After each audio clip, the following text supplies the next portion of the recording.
The newest Apple Museum claims to be the biggest and most complete with 1,600 exhibits.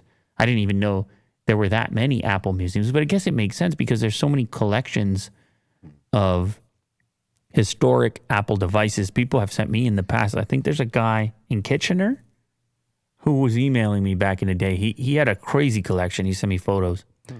I don't know if he wanted to do a museum or I think he just wanted me to check it out, but he had like, I don't know, probably 100 to 150 items. That's a lot. Yeah, iPods and all like pristine condition, all the different computers and such.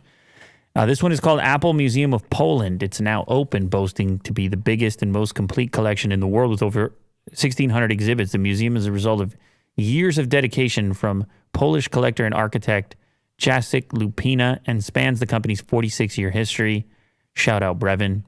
The Apple Museum, located in a former metalworking factory in Warsaw, features a replica of the Apple I at its entrance.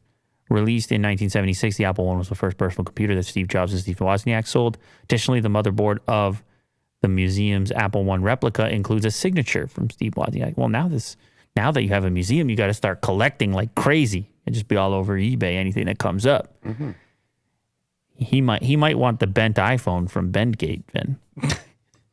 I was looking. Or that'd be too much for the museum. He just couldn't take it.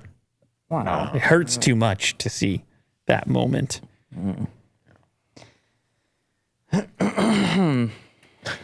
Would you guys go? I mean, they say how much tickets are? $5. Did they say that? No, they didn't say that. I don't know. But if it's like, I don't know, $15.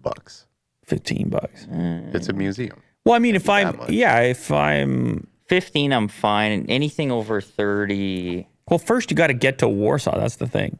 Wow. Yeah. That'll cost you more than the cost of entry into the museum.